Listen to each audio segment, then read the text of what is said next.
This is a breaking news alert. Breaking news, we are at war. Donald Trump just launched a massive strike against Syria. I'm afraid World War III may have just begun. The front page of the Drudge Report reads, Trump launches 50-plus missiles aimed at Syria.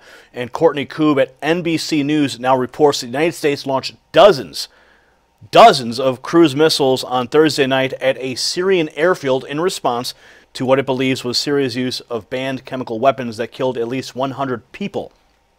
That is confirmed by U.S. military officials who told NBC News. Here is a shot from the deck of one of our naval ships of the cruise missiles in action, heading towards Syria. They state here that 2 warships in the Mediterranean Sea fired 59 Tomahawk missiles intended for one single target, Ash Sharit in Homs province in western Syria, according to the officials. They continue that the airfield from which the United States believes the government of the Syrian President Bashar al-Assad fired the banned weapons. They state there was no immediate word on casualties. U.S. officials did tell NBC News that people were not targeted and that aircraft and infrastructure at the site were hit, including the runway and gas fuel pumps. They state here, Donald Trump said this, quote, in remarks, that Assad choked out the lives of helpless women and children. And he said that from his Mar-a-Lago compound in Palm Beach, Florida. It is vital. It is in this vital national security interest of the United States to prevent and deter the spread and use of deadly chemical weapons. Now, that is NBC News. What is most troubling now is that we know that the Russians have an alliance with Syria. The Russian response to this is not clear. It is something we will be monitoring over the next 48 hours and bring you that latest news.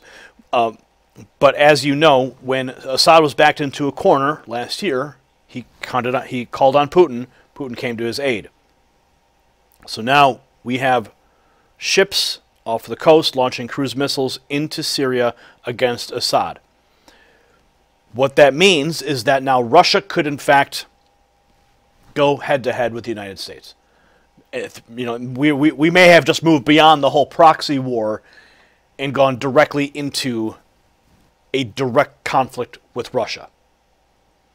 Now, of course, with all the Russian hacking and the Russian narrative that's been put out by the Democrats, this is a false narrative, as you know, it would seem to be contradictory to the fact if we're going to go to war with Russia now, why would Trump have been colluding with him the whole time to get in office? It just seems absolutely foolish. But that's beside the point. The point is now is that we have crossed a point of no return. The missiles have left the ship and they have hit their target. What is next is the Russian response. So we're going to continue to monitor this. Now, of course, this is not a declaration of war. This is not something official at Congress. They don't declare war anymore, unfortunately. It's all actions and security resolutions and blah, blah, blah. But now we have a direct conflict starting with Syria. This is rather frightening news. We're bringing it to you here from the Next News Network. So comment below, of course, with your thoughts on this action, and subscribe for updates. We'll tell you when we find out exactly what's going to happen with Russia and their response and the, perhaps, I believe, inevitable escalation into a World War III scenario. So I'll see you at the next report. For the Next News Network, I'm Gary Franchi. You possess the power to impact the global narrative. Please share this report, and to get more videos like this, become a Next News subscriber by clicking the link below. Thank you for watching the Next News Network.